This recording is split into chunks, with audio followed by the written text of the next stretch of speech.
Hello, this is a bonus video for those of you that have been really ambitious and you did more than one watercolor.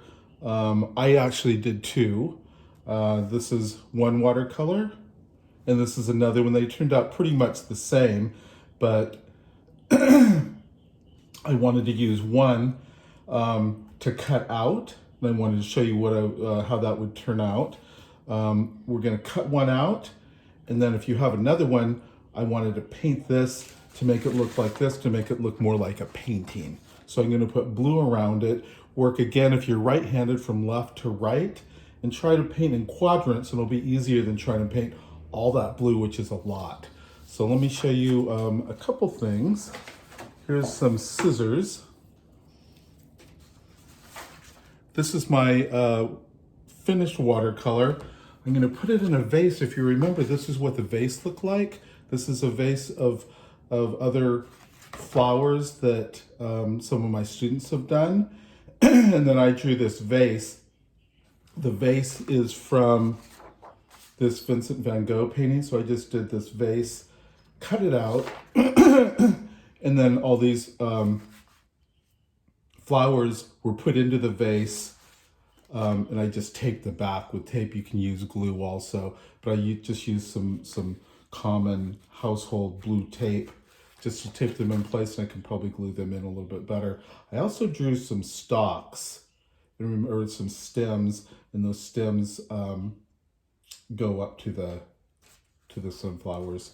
So this is the ultimate project. That's how the project will end. I just wanted to show you a couple tricks. You can cut out their shape, but I wanted to show you a couple tricks. This is kind of an upside down V shape. And if you cut into it, and then cut into it like this, it's kind of easier than trying to cut around it. So you cut into it, be careful to stop here, and then cut into it to make that V shape. So you're making that upside down V shape. And sometimes that turns out easier, so you can cut like this. You have to stop here. Don't cut too far or else you'll cut into the flower. If you cut a little short, you can kind of pull them out like this. So I just wanted to show you what that would look like.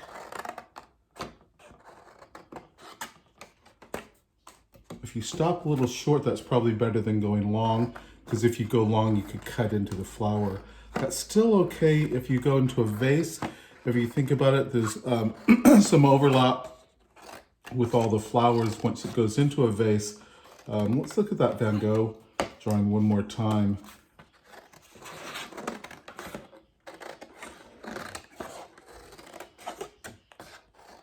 I think we're done here. So this is my flower that's going to go into a vase. If you have multiple flowers that go into a vase, it's called a bouquet. Think about this. All these flowers are a little bit different and there's overlap. So even if you made a mistake on some of them, maybe they'll be covered up. And this is what it'll look like here. And so you can put multiple flowers in a vase and some will be covered up. And so they won't all show.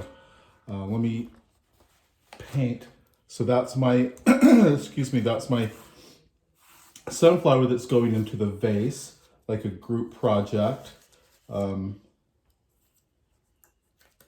if you wanted to do more of like a portrait, that's kind of like a it's sculptural, and it's sometimes the French call that an assemblage or an assemblage of multiple flowers.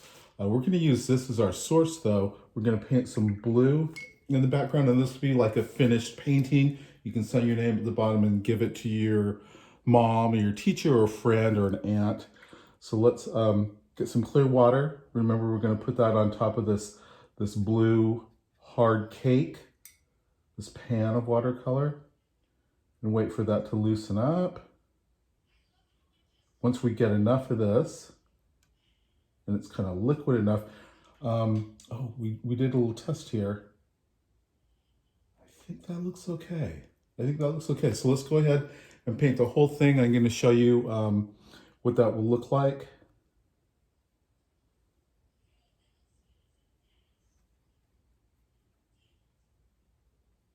And again, remember we did the lumber crayons, and so it's going to be that black line is going to be a resist,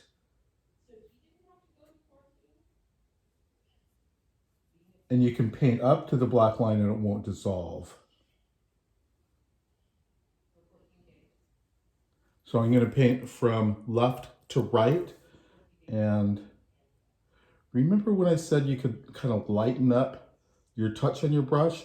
That's so you can go from really thick to really thin. You may want to lighten that up when you go in between that upside down V shape.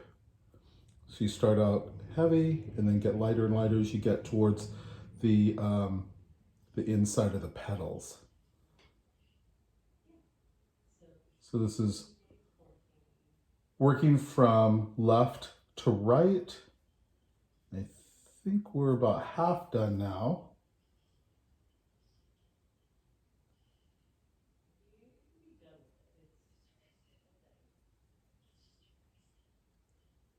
I think we're about halfway done, and we will be finished here. The second part of our project, we're going to be drawing the sunflower seed. I think I told you in advance that this center part of the flower is called the disc floret, and that is actually made up of sunflower seeds. If you keep the sunflower, it doesn't help. It doesn't work if you pick the flower, if you cut them off.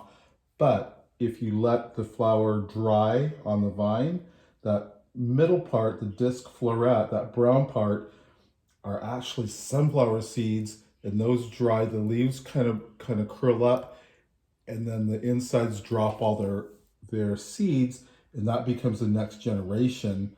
They get buried in the ground, and that becomes the next generation of sunflowers. So almost done here.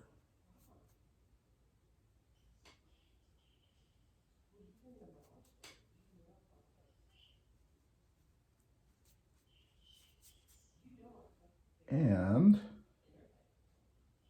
we are done. I'm going to set up for the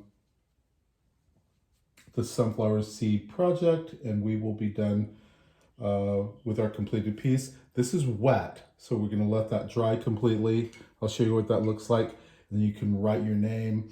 Remember Vincent van Gogh, he signed his name with his first name, and if you're really a professional artist, you would put the date, and that way people know that this was done in 2020 or 2021. So thank you so much, and